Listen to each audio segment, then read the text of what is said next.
Hello everybody, welcome to another video from Homesteading Off the Grid. What you're looking at here is a picture of an eastern redbud tree. Try to focus on the tree, not my reflection in my laptop screen. But we're showing you a picture because it's January where we are, and we're going to show you how to plant some seeds to grow these beautiful eastern redbud trees in the middle of winter from indoors using plastic bottles. Eastern redbud, as you can see in the picture here, gets beautiful buds and blossoms on it in the early spring, and they stay on for about 2 to 4 weeks before they disappear, they fall off, and you see the green leaves. So if you want these beautiful trees in your yard, we're going to show you how to get them. So with that said, I'm going to turn that phone over to my beautiful wife, who really should make these videos because more of you would watch them. She's beautiful, but she doesn't like to be in the videos. It's a warm day here in late January in Virginia. That's why we're doing this outside. We have better lighting for the video, and that's why I'm wearing a t-shirt. It's in the 60s, but as you know, winter in most places in the US, it's not always this nice. It's cold and we're stuck indoors. Well, we do a lot of gardening and horticulturing indoors in the winter, and we want to share one of the ideas that we often do with you here today. And this is getting a jump start on spring by planting trees or planting vegetables in the winter. The trees, and we're using the eastern redbud like we just showed you, they take longer to sprout and they take longer for the root systems to develop. So we can start them in January, whereas we'll put off a lot of the vegetables until about the end of February or March, because you've always got to be conscious of your last frost, which here in Virginia is sometime in April. So by the time these trees sprout and grow enough and develop the root system enough to be placed outdoors, we'll be past our last frost. So all you need is a bottle. You need something to cut the bottle with. You're going to need some water, you need your seeds, and you need some soil. We have a bucket of soil here. So here's the thing about eastern redbuds. If you don't have any in your yard but you want some, if you have neighbors that have one, or if you go hiking somewhere where you know there's some redbud seeds, you're going to see these seed pods start forming in early summer. Now they're green, of course, in early summer. These are brown because they're dried out. They'll ripen in July. Towards the end of July, the seed pods, which dangle on the redbud trees, will be a purplish color. That means they're ripe.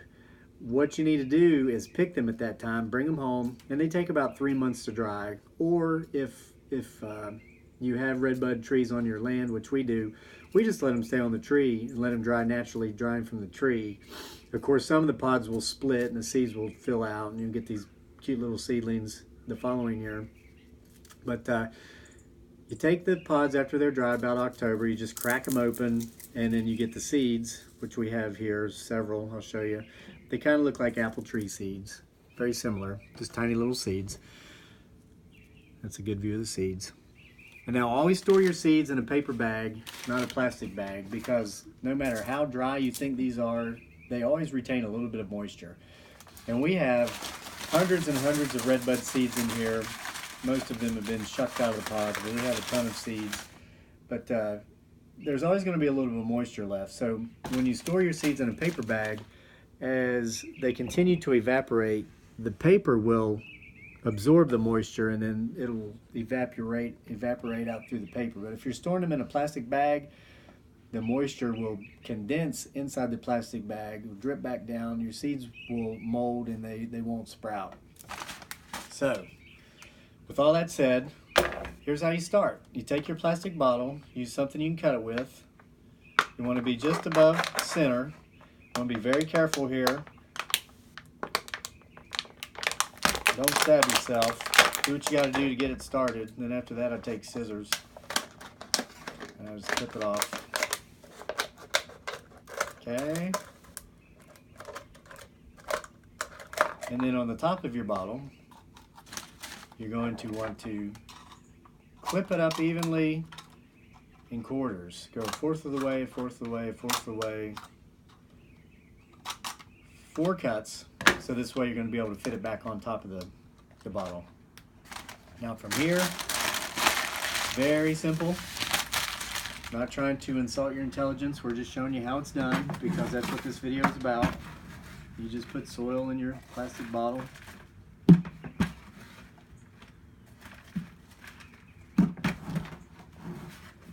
Our soil is very rich in nitrogen because we get it up out of our rabbit pen. So it's constantly being fertilized. Now from here, we're going to dispel a myth, at least something that we think is a myth.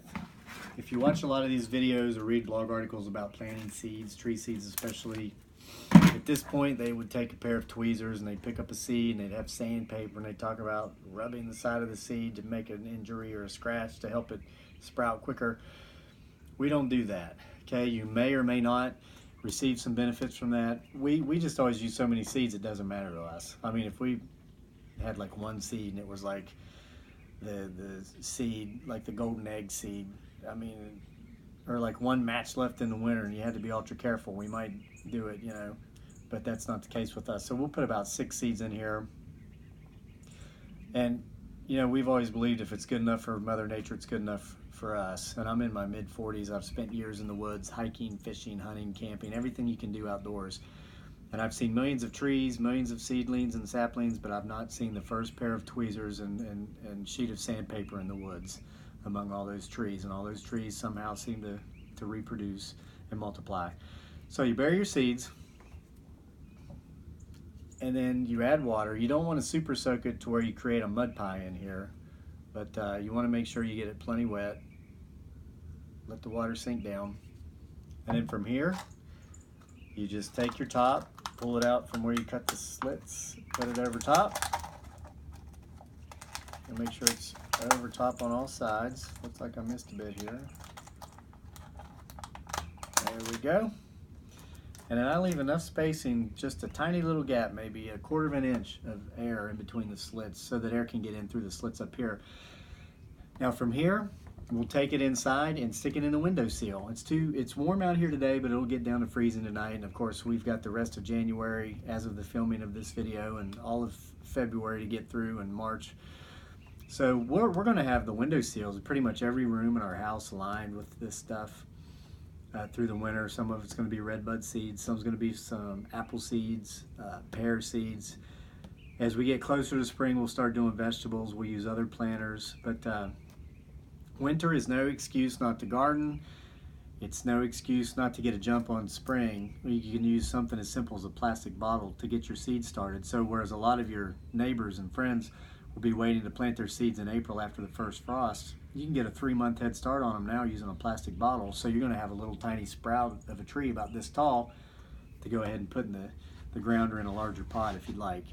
So we hope you enjoyed this information. We hope it was educational. And if you did like this video, please subscribe to our channel. Go down there and click subscribe. And make sure to check in with us often for more videos from Homesteading Off the Grid.